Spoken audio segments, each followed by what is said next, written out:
안녕하세요. 건강 365 아나운서 최인경입니다. 위 선종은 위에서 발견되는 용종의 하나입니다. 일반적으로 내시경 검사로 알게 되는 경우가 많은데요. 혹시 있을지도 모를 악성 종양의 위험을 확인하기 위해서 조직 검사를 시행합니다. 그리고 용종을 제거하는 치료가 진행되기도 하는데요. 위 선종의 위험은 나이와 상관없는 걸까요? 치료의 기준도 궁금한데요. 잠시 후에 알아보겠습니다. 그리고 대상포진을 경험한 분들은 백신을 맞아도 불안감을 느끼는 경우가 많습니다. 통증에 대한 기억 때문이 아닐까 싶은데요. 대상포진에 대해서도 살펴보겠습니다. 건강 365 소녀시대의 다시 만난 세계 듣고 시작하겠습니다. KBS 라디오 건강 365 함께하고 계십니다. 위암으로 진행될 수 있는 위험 요인들이 많습니다. 위 선종도 그중에 하나인데요. 위 내시경에서 의심되는 경우가 많습니다. 위암의 전 단계로 이해하는 분들도 많은데요. 어떤 의미일까요? 순천향대 부천병원 소화기 내과 김신희 교수에게 도움 말씀 듣겠습니다. 교수님 안녕하세요. 예, 안녕하세요. 순천향대 부천병원 소화기 내과 김신희입니다. 네, 반갑습니다. 위 내시경에서 관찰되는 위 선종은요, 위암의 전 단계로 볼 수 있다는 말을 하거든요. 맞는 얘기일까요? 네, 맞습니다. 위선종 또는 위의 이형성증은 제거하지 않으면 위선암으로 진행하는 전암 병변이 맞습니다. 네. 그러면 아직은 양성이지만 악성으로 변할 수 있다는 겁니까? 용종의 하나로 보면 되는 거죠? 예, 용종은 이제 분류가 비종양성 병소까지 포함된 큰 카테고리인데요. 그 안에 선종도 있다고 볼 수 있겠습니다. 그리고 선종은 앞서 말씀하신 것처럼 아직은 양성의 종양입니다. 네. 하지만 조직검사에서 선종이 진단되었다고 하더라도 내시경으로 해당 부위를 다 제거한 뒤에 전체 조직을 분석하였을 때 네. 일부 케이스에서는 조기암으로 진단되는 경우도 있고요. 네. 좀 높은 퍼센테이지긴 하지만 어떤 연구에서는 22%까지도 조기암이 진단되었다고 보고한 바도 있습니다. 네. 증상은 없는 거죠? 그러니까 위 내시경 검사를 하지 않으면 모르고 지낼 수도 있겠어요. 예, 위선종은 특별한 증상을 보이지 않기 때문에 위내시경을 진행하기 전까지는 모르고 지내실 수 있습니다. 그럼 위 선종이 위암으로 되기까지 단기간에도 진행이 가능한가요? 네, 좀 개인차가 크고요. 네. 조직의 분화도에 따라서도 차이가 날 수 있습니다. 그래서 선종 중에서도 이제 저등급 이형성증이라는 것과 고등급 이형성증이라는 게 있는데 네. 고등급 이형성증의 경우에는 더 암으로 진행하는데 소요되는 시간이 짧다고 알려져 있습니다. 네. 그럼 위 선종이 의심이 되는 건 어떤 상태로 보이나요? 모양이나 색이 좀 다른 건가요?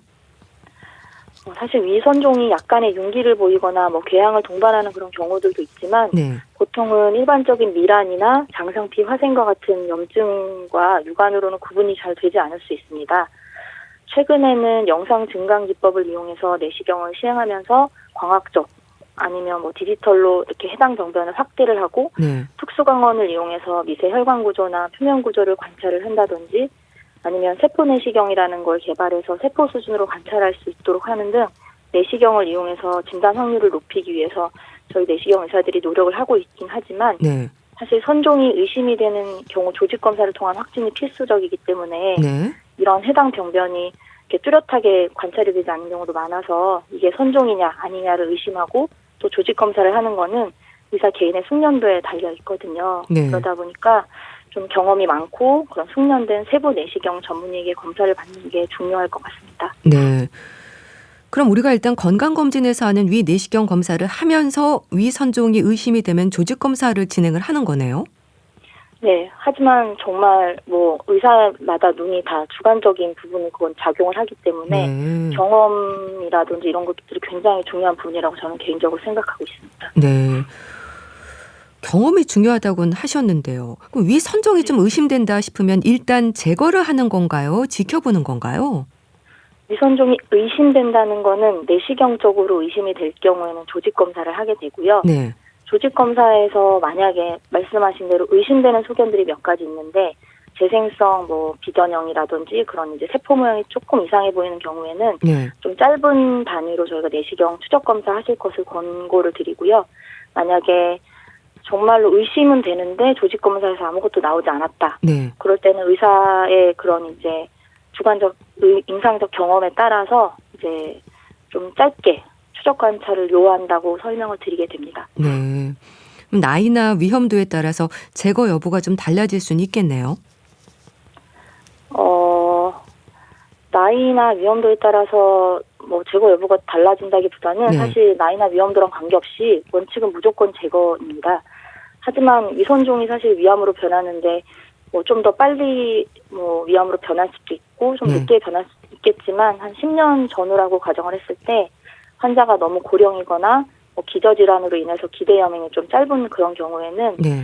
환자와 상의를 통해서 시술 여부를 결정을 하게 될 수 있겠습니다. 네. 그럼 제거가 필요할 때는 내시경적 치료인 거죠? 방법이 다양한가요? 방법이 다양하다기보다는 내시경 이제 위선종 같은 경우에는 전암 병소기 때문에 네. 조기 위암의 그런 내시경 치료 원칙에 맞춰서 제거를 하게 되거든요. 그래서 그 치료 원칙은 이제 내시경 점막하 박리술이라는 걸 주로 많이 하게 됩니다. 네. 근데 이제 네. 점막하 박리술 같은 경우에는 사실 크기가 작은 경우에는 점막 절제술이라는 것도 하게 되는데요. 네. 일정 크기가 이제 넘으면 국민건강보험 급여 적용이 가능한 점막하 박리술로 하는 게 조금 더 안전하게 제거하는 방법이라고 할 수 있겠습니다. 네. 내시경 점막하 박리술이라고 하셨는데 어떻게 하는 건가요? 내시경 점막하 박리술은 이제 위벽이 한 5층 정도로 이루어져 있다고 생각을 했을 때 네. 저희가 이제 점막과 점막 하층을 포함한 3개의 층 정도를 내시경 이제 칼 같은 것과 레이저라고 보통 부르죠. 그런 것들을 이용해서 네. 이제 박리하게 되는 이렇게 도려내게 되는 시술이고요. 네. 암의 표준치료법이고 선종은 이제 암 전 단계이기 때문에 네. 1.5cm가 넘는 경우에는 이제 조기 위암과 동일하게 이제 국민건강보험 급여가 적용이 가능합니다. 네. 그럼 이런 방법도 내시경 검사 중에 진행할 수 있는 건가요? 이제 검진을 위한 검사를 할 때는 당연히 시행할 수가 없죠. 선종이 진단되지 않았기 때문에 네. 이제 진단이 된 후에 저희가 제거를 하게 되는 겁니다. 네. 따로 날을 잡아서 하는 거네요. 예, 이 치료법 자체가 뭐 점막 절제술이든 점막하 박리술이든 네. 출혈이나 천공 그리고 감염 같은 것에 위험이 어느 정도 있기 때문에 외래로 하기에는 좀 적절하지 못한 부분들이 있어서 입원해서 시행을 하고 있습니다. 네. 위 선종에 대해서 말씀 듣고 있는데요. 위 선종의 위험 요인도 짚어주셔야 할 것 같아요. 네, 아무래도 잘 알려진 것처럼 헬리코박터균의 감염은 위선암의 위험 인자로 잘 알려져 있고 네. 그렇기 때문에 선종의 위험 요인으로 볼 수 있겠습니다. 그 외에도 잘 아시는 것처럼 흡연이나 뭐 짜거나 탄 음식 뭐 이런 것들이 그런 식습관도 뭐 좀 위험 요인으로 볼 수 있겠습니다. 네. 헬리코박터균과 이제 흡연 그리고 뭐 맵고 짠 음식 드시는 식습관 이런 부분들이 문제가 된다고 하셨는데 건강검진에서 듣게 되는 뭐 위축성 위염이라든지 장상피 화생 같은 소견에도 신경을 써야 되는 건가요? 사실 위축성 위염이나 장상피 화생은 만성 염증의 단계이고요. 이러한 소견이 있는 모든 사람에게서 선종이나 선암이 생기는 것은 아닙니다. 하지만 네. 그래도 이제 여러 연구에서 장상피 화생까지 진행이 된 경우에는 위암의 위험이 좀 수배 이상 높아진다고 보고한 연구들이 있어서 네. 장상피 화생이 있는 경우에는 매년 정기검진을 받아보실 것을 추천드리고 있습니다. 네. 정기적인 검진 강조하셨는데요. 그런 여러 위험 요인들을 조기 발견할 수 있는 방법이라고 한다면 정기적인 위 내시경이 아닐까 싶습니다. 해마다 확인이 필요할까요? 네, 조기 발견을 아무래도 하기 위해서는 말씀하신 대로 정기적인 내시경 시행이 중요한데요. 네. 우리나라 같은 경우에는 사실 국가에서 2년에 한 번씩 위 내시경 검사를 이제 모든 45세 이상의 성인에서 받을 수 있게 제공하기 때문에 네. 그런 검사를 꼭 활용하실 것을 추천드리고 있고요. 네. 헬리코박터 감염이 만약에 있다면 그때는 반드시 좀 제균 치료를 받으실 것도 추천드립니다. 그리고 장상피 화생이 있거나 뭐 과거에 위선종이 있어서 제거를 했다거나 이런 분들 또한 네. 좀 주기적인 검사가 필요하겠고 이런 분들께는 저희는 보통 1년 단위로 추적 관찰할 것을 추천드리고 있습니다. 네. 그중에서 헬리코박터균이 위험할 수 있는 건 왜 그런 건가요? 제균 치료에 부담을 느끼는 분들이 좀 계시는 것 같은데요. 아무래도 지속적으로 위 내에서 특별한 증상을 일으키지는 않더라도 네. 지속적인 이제 위 내 염증을 유발하기 때문에 그런 것들이 이제 어떤 변화를 일으키는데 중요한 요소로 생각이 되고 있습니다. 네.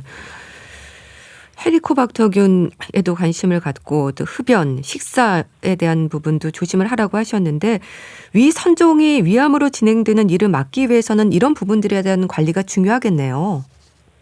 네, 아무래도 이제 보통 건강하다고 하는 그런 음식들을 드시는 게 좋겠고요. 네. 헬리코박터는 정말 대표적으로 알려져 있는 균이기 때문에 그 위암의 원인 균이기 때문에 네.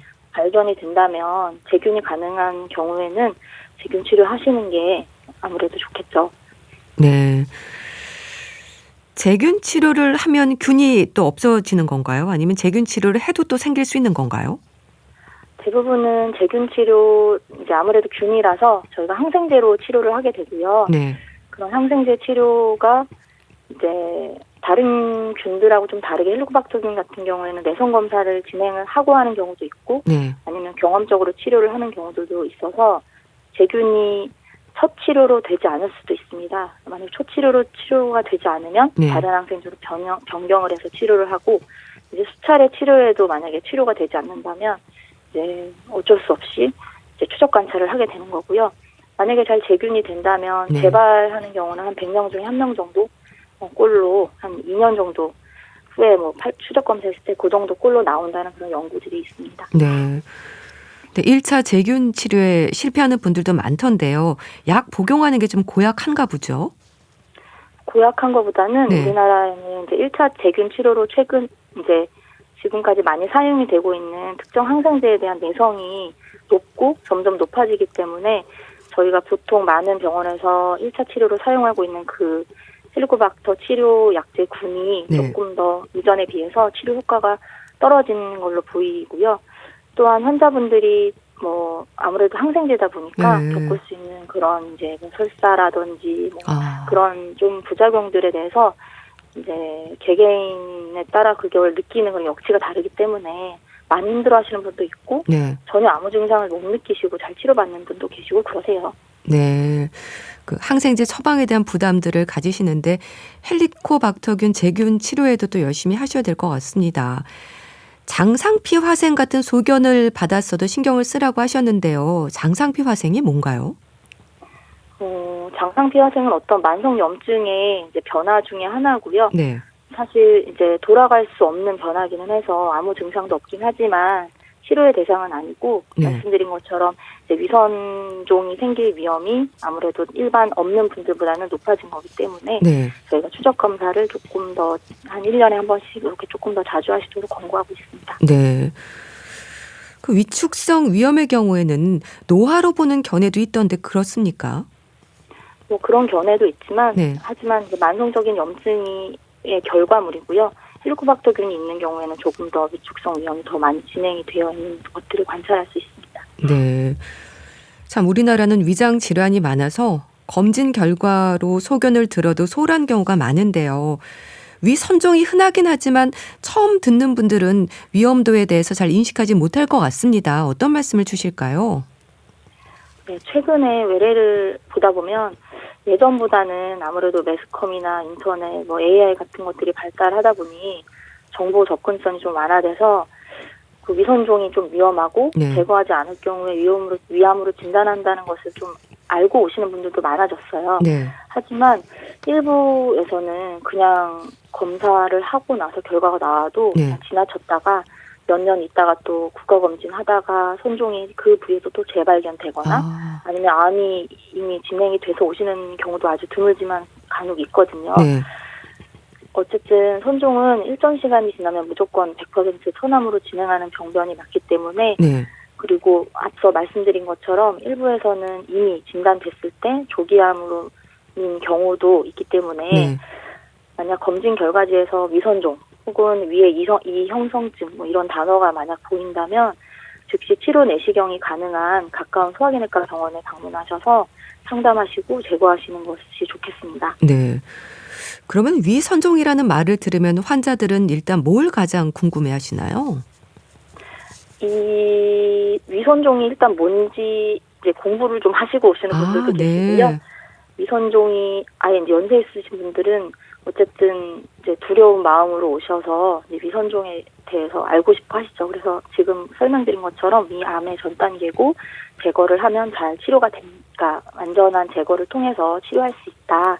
이렇게 말씀을 드리고 있습니다. 네. 일단 제거를 좀 하는 게 좋겠네요. 위선종도 가족력에 위험이 있을까요? 위암에 가족력이 있는 경우에는 뭐 조금 아무래도 위암의 확률이 조금 올라간다고 되어 있으니까요. 네. 가족력이 있는 경우에는 조금 내시경을 더 잘 챙겨서 보시면 좋겠죠. 네. 그럼 제거를 해도 재발이 될 수 있는 건가요? 대부분 제거한 자리에서 재발이 된다기보다는 네. 다른 위치에서 이제 이시성 병소나 뭐 이런 것들이 생길 수는 있고요. 아무래도 이제 제대로 제거되지 않는 경우가 아니라면은 해당 부위에서 재발되진 않습니다. 네. 그럼 위선종이 좀 젊은 사람들의 경우에는 내시경 검사에 좀 소홀할 수 있을 텐데요. 위선종을 의심할 수 있는 다른 방법은 없을까요? 위선종은 아무래도 증상을 일으키지는 않기 때문에 네. 의심할 수 있는 방법은 없고요. 만약에 가족력이 있고 뭐 소화기 증상이 있는 경우라면 젊은 분들도 주저하지 마시고 내시경은 그렇게 어려운 검사가 아니니까요. 네. 소화기 내과에 방문하셔서 상담하시고 내시경 검사를 해보시는 거는 좋겠습니다. 네. 위 내시경 검사는 얼마나 주기적으로 하면 좋을지 다시 한번 좀 강조해 주세요. 일단은 45세 이상의 성인인 경우에는 국가검진 내시경을 2년에 한 번씩은 꼭 받으시기를 권장을 드리고요. 뭐 장상피 화생이 있다든지 아니면 위선종이 있다든지 뭐 그런 치료를 받았다든지 이런 분들은 보통 1년에 한 번씩 하실 것을 추천을 드리고 있습니다. 네, 알겠습니다. 자, 오늘은 위선종에 대해서 자세히 알아봤는데요. 순천향대 부천병원 소화기내과 김신희 교수와 함께했습니다. 말씀 감사합니다. 네, 감사합니다. KBS 라디오 건강 365 함께하고 계신데요. 신해철의 내 마음 깊은 곳에 넣어 듣고 다시 오겠습니다. KBS 라디오 건강 365 함께하고 계십니다. 대상포진은 참을 수 없는 통증을 증상으로 합니다. 특히 어릴 때 수두를 앓았거나 수두 대상포진 바이러스에 노출된 경험이 있는 사람에게는 늘 부담을 갖습니다. 우리 몸에 계속 잠복해 있기 때문이죠. 대상포진을 피해갈 수 있는 방법, 가톨릭대 인천 성모병원 가정의학과 서민석 교수에게 도움 말씀 듣겠습니다. 교수님 안녕하세요. 네, 안녕하세요. 대상포진은 얼마나 아프길래 칼에 베이는 듯한 통증으로 설명이 될까요? 이 대상포진으로 인한 통증은 일반적인 통증이랑은 다르게 네. 신경통증의 양상으로 나타나는데요. 이게 뭐 조금만 자극을 줘도 찌릿하거나 타들어가는 통증을 호소하게 됩니다. 그래도 바람만 불어도 옷깃만 스쳐도 통증이 유발될 수 있다고 하는데요. 네. 그래서 이제 통증 중에서 왕이다. 실제 뭐 암 환자가 느끼는 통증이나 출산할 때 산통과 맞먹을 정도의 통증 강도가 나타나기 때문에 네. 많이 힘들어하시는 경우들이 많습니다. 네. 통증이 상당한 건데요. 대상포진에도 초기 증상은 있지 않습니까? 처음부터 그렇게 통증이 심하진 않을 것 같은데 감기로도 혼동하는 분들이 있다면서요? 뭐 앞서 말씀드린 이런 심한 통증이 나타나는 경우가 많지는 않은데요. 네. 초기에는 대부분 이게 뭐 감기 몸살인가 아니면 좀 몸을 무리해서 써서 아픈가 이 정도 생각하시는 분들이 많고요. 네. 뭐 대부분 뭐 미열 아니면 가벼운 근육통 정도 나타나기 때문에 감기와 혼동하는 경우들이 많습니다. 네. 그러다 이제 증상이 좀 오래 가거나 피부에 뭐가 났네 해서 이제 대상포진 아닌가 해서 오시는 경우들이 많습니다. 네. 그러니까 초기에는 미열이나 가벼운 근육통 정도에서 감기로 혼동을 하셔서 놓치는 경우가 많으신 거군요. 네, 맞습니다. 일단 대상포진의 원인은 수두 바이러스인 거죠?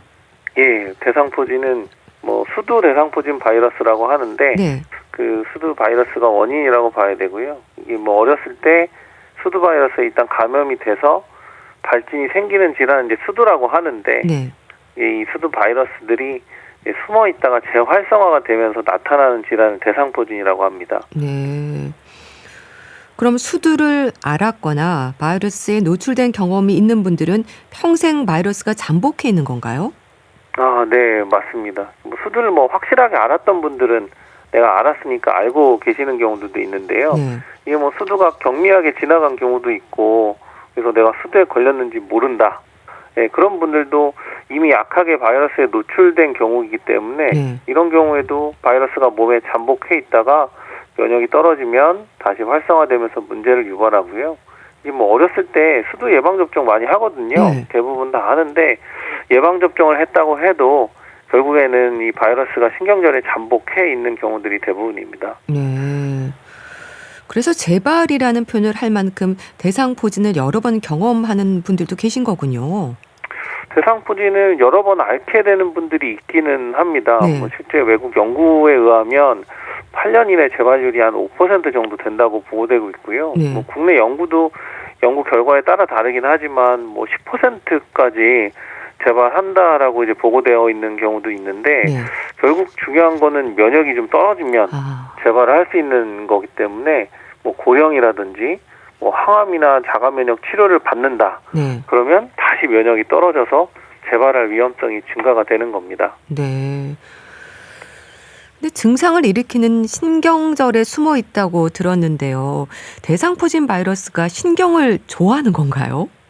이 수두 바이러스가 신경 친화성 바이러스기도 하고요. 네. 결국에는 이 신체의 면역 반응을 피해서 이제 숨어 있을 곳이 필요하거든요. 네. 그래서 면역 체계의 감시가 좀 약한 곳으로 이동해서 지속적으로 생존을 하게 됩니다. 그래서 이제 초반에 수두 대상포진 바이러스가 감염이 되면 뭐 가장 높은 밀도로 발진이 생겼던 그 부위, 네. 그 주변에 이제 신경절에 숨어 있다가, 예, 그 다음에 이제 나중에 재활성화될 때 증상이 나타나는 거죠. 네. 그러니까 신경절에 숨어 있다가 면역력에 문제가 생기면 나타나는 거네요. 네, 맞습니다. 숨어 있는 것 자체가 이제 문제는 없고 계속 이제 숨어 있고 면역으로 억제한다면 증상이 없기 때문에 네. 예, 그건 이제 문제가 되지 않는데 이게 어느 순간에 우리 면역력이 떨어져서 이게 재활성화되는 걸 억제하지 못하는 상황이 된다. 예, 그러면 이제 대상포진이 생기는 거고요. 예, 특히 이제 노인들 만성 질환을 앓고 있다면 면역력이 떨어지는 시기거든요. 네. 그럴 때 이제 대상포진이 유발이 될 수 있으니까 주의가 필요한데 네. 뭐 이제 요즘에는 50세 이상에서 발병률이 워낙 급격하게 늘어난다고 알려져 있긴 한데 네. 요즘에는 이제 50세 미만 젊은 연령에서도 1000명당 2.5명이 생기거든요. 네. 그래서 이제 젊다고 건강을 자신하지 말고 면역 관리를 좀 신경 써야 된다. 이거 말씀드리고 싶습니다. 네. 일단은 고령이나 뭐 항암이나 자가면역 치료를 받는 경우는 조심하라고 하셨는데요. 그러니까 암 치료 중이거나 면역 억제제를 복용 중인 분들은 특히 조심을 해야 되는 거네요. 그렇죠. 그러니까 암 치료를 받거나 면역 억제제를 복용하는 사람은 나이랑 상관이 없이 대상포진의 고위험군으로 되어 있거든요. 네. 그렇기 때문에 일반적으로는 암 치료를 하거나 면역 억제제를 시작하는 분들은 앞으로 면역이 떨어질 거다라고 예상을 하기 때문에 네. 그래서 암 치료 시작하기 전에 그 면역 억제제 치료 시작하기 전에 미리 이제 대상포진 예방 접종을 하는 게 또 필요하고요. 네. 만약에 뭐 못했다고 하면 그래도 가급적 빨리 가셔서 접종 완료하시는 게 필요합니다. 네. 또 당뇨병으로 관리 중인 분들, 그러니까 아무래도 노인들도 조심을 해야 하는 거네요. 대상포진의 고위험군이 뭐 50세 이상의 노인이나 앞서 말씀드렸던 암 치료, 면역 억제제 사용자, 네. 뭐 이런 면역이 저하된 사람도 있긴 하지만 네. 당뇨 고혈압, 뭐 만성 폐쇄성 폐질환 같은 만성 질환이 있는 사람도 포함이 되거든요. 네. 뭐 당연히 노인이면 만성 질환의 유병률도 올라가니까 만성 질환이 있는 노인이다. 특히 뭐 당뇨가 있다 그러면 네. 대상포진의 발생 위험을 줄이려고 되게 노력을 하셔야 됩니다. 네. 어차피 우리가 당뇨 관리를 위해서도 식사 조절하고 운동하고 수면도 잘하고 스트레스 네. 관리를 하게 되는데 이런 습관이 이제 면역력 유지에도 도움이 되는 거죠. 또 이런 이제 건강 관리 기본적으로 하시는 거에 추가로 대상포진 발생 위험 줄이려면 예방 접종을 노인의 당뇨 환자는 꼭 하셔야 되거든요. 네. 왜냐하면 이게 대상포진이 생겼다고 끝나는 게 아니라 노인에서 이제 대상포진이 생기면 합병증도 잘 생기고 그렇죠. 그렇기 때문에 관리가 안 되고 통증 때문에 고생을 하셔야 되기 때문에 노인이 아니더라도 당뇨 환자는 주의가 필요합니다. 네. 이런 고위험군뿐 아니라 이제 젊은 연령층도 방심하지 말라고 하셨는데요. 젊은 분들도 대상포진에 많이 걸리시나 보죠? 요즘에는 이제 만성질환도 좀 늘어나고 있고요. 네. 그러니까 생활 자체가 스트레스도 많고 잠도 못 자고 면역이 떨어질 수밖에 없는 그 생활 습관이 많이 있거든요. 네. 근데 그런 환자들에게서 뭐 30대, 40대에서도 대상포진이 잘 생깁니다. 그럼 대상포진의 증상이라고 한다면 피부에 물집이 생기면서 통증을 일으키는 건가요? 보기에도 통증이 심하겠다 좀 짐작은 되던데요. 피부에 생기는 이제 물집 자체는 사실은 별로 아프진 않고요. 네. 약간 쓰리거나 가렵거나 하는 정도인데 네. 문제는 이 재활성된 대상포진 바이러스가 신경을 손상시키기 때문에 그 손상된 신경을 통해서 극심한 통증이 유발이 되는 거고요. 네. 이게 피부 물집의 범위가 이제 넓거나 증상이 이제 심하다 그러면 그 부위에는 신경에 바이러스의 공격도 많고 네. 염증 반응이 심할 거기 때문에 당연히 통증도 심하고 결국에는 흉터도 남을 가능성이 높아지고 네. 이후에 이제 만성 통증, 대상포진 후 신경통 같은 게 생길 위험이 높아진다. 이렇게 예상을 해야 됩니다. 네. 발생 위치는 어디나 가능한가요? 바이러스가 잠복해 있던 신경이 어디냐에 따라서 다 생길 수는 있기는 한데 네. 물론 이제 흉부, 가슴 쪽이 이제 55% 정도 발생한다고 되어 있고요. 네. 안면 신경 포함한 뇌신경이 한 20%, 그리고 이제 배 쪽, 요추 신경이 한 15%, 청골 신경이 한 5% 정도로 나타나는 걸로 되어 있고요. 네. 경우에 따라서는 면역이 아주 떨어진 분들은 대상포진이 막 전신에 생기기도 합니다. 그렇군요. 그럼 발진이 생기기 전에 느껴지는 이상 증상도 있을까요? 전국이라고 보통 설명을 하는데 네. 이 대상포진의 특징이 피부 발진이 생기기 이전에 한 4, 5일 이전에 통증, 가려움증, 따가운 증상 이런 것들이 먼저 생긴다고 돼 있거든요. 네. 그래서 이런 전국기를 지나서 그 이후에 이제 피부 발진이 생기는 게 특징인데 네. 그래서 이제 발진이 생기기 전에는 이게 대상포진인지 모르죠. 그렇겠네요. 특히 감기처럼 미열 근육통으로 생기면 이게 그냥 감기 몸살 정도로 생각하고 넘어가는 경우들도 있습니다. 네. 그럼 발진이 생기기 시작하면요. 띠 모양으로 나타난다고 하던데요. 그럼 신경절을 따라서 한쪽으로만 생기는 건가요? 대상포진이라는 걸 알 수 있는 가장 특징적인 증상이라고 볼 수 있는데요. 네. 이게 신경의 분포를 따라서 발진이 생기기 때문에 띠 모양으로 나타난 게 이 특징이고요. 네. 신경이 척추를 중심으로 왼쪽 오른쪽으로 나눠서 분포를 하거든요. 그러다 보니 이 척추, 몸의 중앙선을 넘지 않게 한쪽으로 국소화된 모양의 띠 모양의 피부 발진이 특징이라고 볼 수는 있는 겁니다. 네. 만약에 몸 중앙을 중심으로 해서 양쪽으로 이제 발진이 생겼다. 네. 그러면은 대상포진이 아닐 가능성도 있고요. 네. 반대로 아주 드물기는 한데 통증만 있고 피부에 병변이 없는 이제 무발진 대상포진도 있기는 합니다. 네. 그래서 혹시라도 발진은 없는데 대상포진 같다. 그렇다고 그러면 이제 항바이러스제를 미리 써보는 경우도 있습니다. 네. 신경 분포를 따라서 한쪽으로 띠 모양의 발진이 생긴다고 하셨는데요. 이렇게 띠 모양의 발진이 생긴다고 하면 이게 많이 진행된 상태인 건가요? 발진이 생기고 72시간 이내면은 많이 늦지는 않은 겁니다. 네. 사실 발견하고서 최대한 빨리 오는 게 중요하긴 하고 이게 발진의 상태가 물집, 수포 상태일 때는 바로 오신 게 맞는데요. 네. 이게 이제 수포에서 그 딱지가 생기는 그 단계에서 오신 거면 사실 조금 늦게 오신 거라고 볼 수 있습니다. 그럼 대상포진으로 병원을 찾는 분들은 보통 어느 정도 상태일 때 진료를 받는 경우가 많을까요? 다양하긴 한데 대상포진이 워낙 매스컴 통해서 많이 알려져 있다 보니까 몸의 한쪽으로만 이상이 있고 아프다. 발진이 없을 때부터 오시는 경우도 있고요. 네. 근데 대상포진이 아까 말씀드린 것처럼 이미 너무 진행해서 네. 발진이 좋아져서 이미 딱지가 생기는 항바이러스제 치료가 늦은 경우 그런 경우에 오시는 경우도 있고요. 네. 그래서 아무래도 이게 피부에 발진이 생기는 거는 주로 이제 등 쪽에 생기다 보니까 이 거울로 이제 확인하기 전에 알 수 없다 보니까 늦게 오시는 경우들도 많고 네. 대부분은 아픈데 피부에 뭐가 생겼다 이제 급성기에 오시는 경우들이 대부분이라고 보면 됩니다. 네.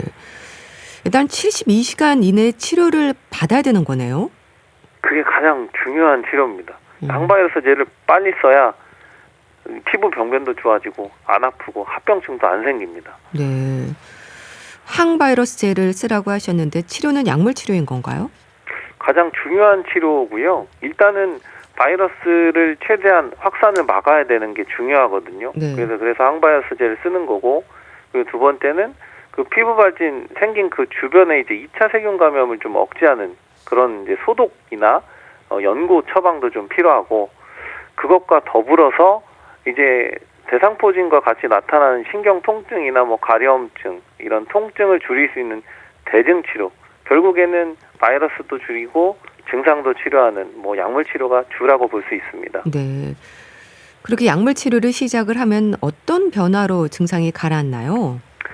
72시간 이내에 항바이러스제를 쓰면 바이러스가 급격하게 확산이 억제가 되기 때문에 네. 피부의 피부의 발진도 빨리 좋아지고요. 처음에 생기는 통증도 빨리 호전이 됩니다.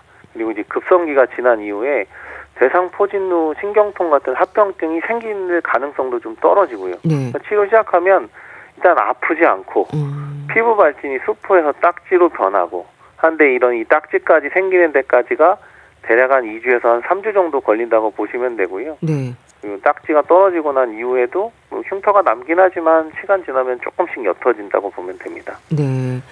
근데 딱지가 떨어지기까지 시간이 꽤 걸리는 거네요. 맞습니다. 이게 저희가 피부 발진 72시간 이내에 병원에 오셔서 이제 항바이러스제를 드리면 네. 일주일 뒤에 다시 한번 보자고 말씀을 드리는데요. 네. 뭐 일주일 뒤에 오셔가지고 왜 피부가 아직도 그대로냐 네. 하시는 경우들이 있는데, 사실 피부 살펴보면 아직은 수포에서 딱지로 변해가는 중이거든요. 그래서 네. 대략 한 일주일 정도면 수포에서 딱지로 변해 있는 상태, 그리고 이제 앞으로 한 1, 2주 정도 지나야 이게 이제 딱지가 떨어지고 네. 그리고 딱지가 떨어지면서 흉터는 좀 오랜 시간 지나야 좀 없어진다. 그러기 때문에 딱지가 생기고 떨어질 때 가려우니까 네.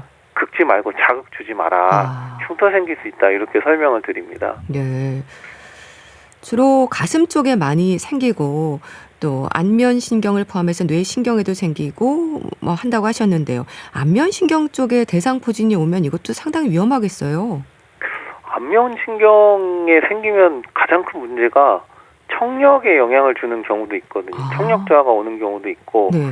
이게 이제 시신경에 영향을 주는 경우에는 아주 심한 경우에는 실명을 할 수 있거든요. 네. 그렇기 때문에 안면신경으로 대상포진이 왔다? 네. 그러면 좀 더 적극적인 치료를 해야 됩니다. 우리가 보통 항바이러스제를 쓰기도 하지만 네. 그건 기본이지만 거기에 이제 추가로 이제 스테로이드 같은 걸 쓸 수도 있고요. 네. 이제 안면신경 쪽으로 이제 대상포진이 오는 경우에는 이게 이제 뇌 쪽으로, 뇌혈관 쪽으로 영향을 주는 경우도 있기 때문에 네. 조금 합병증이 더 많고 심할 수 있다. 관리를 좀 잘해야 된다. 이렇게 이해해야 됩니다. 네. 그럼 대상포진은 한 번 왔던 곳에 다시 생긴다는 말도 있던데 맞는 걸까요? 이론적으로는 가능합니다. 네. 사실 드물기는 한데 우리가 대상포진 한 번 앓고 나면 면역에 대한 관심이 많아지기 때문에 건강관리를 잘 하시거든요. 네. 물론 노인이라든지 뭐 어쩔 수 없는 위험 요소들이 있긴 하지만 네. 관리를 잘해서 면역만 잘 유지해주면 재발을 잘 하지는 않는데 할 수 있습니다. 그 부위에 또 생길 수는 있습니다. 네. 면역력 말씀하셨는데 대상포진을 얘기할 때 면역력 많이 강조합니다. 나의 면역 상태를 어떻게 짐작할 수 있을까요? 면역을 구체적으로 면역력을 알 수 있는 검사나 이런 건 없거든요. 네. 그렇기 때문에 면역이 정상이 아닌, 면역이 좀 떨어졌다라고 느끼는 그 증상을 가지고 내 면역력이 좋지 않다 이런 걸 이제 추정을 해야 되는데, 뭐 피로하다든지 네. 일반적으로는 뭐 감기라든지 이런 게 너무 자주 걸린다. 그리고 회복이 잘 안 된다. 네. 뭐 이런 상태라고 하면 내가 면역이 좀 떨어진 게 아닌가, 이렇게 일단 추정을 해야죠. 네. 그러니까 평소와 다른 일상의 변화들을 살펴야 될 것 같은데 잘 챙겨 먹고 하는 기본적인 부분이 가장 중요하겠네요.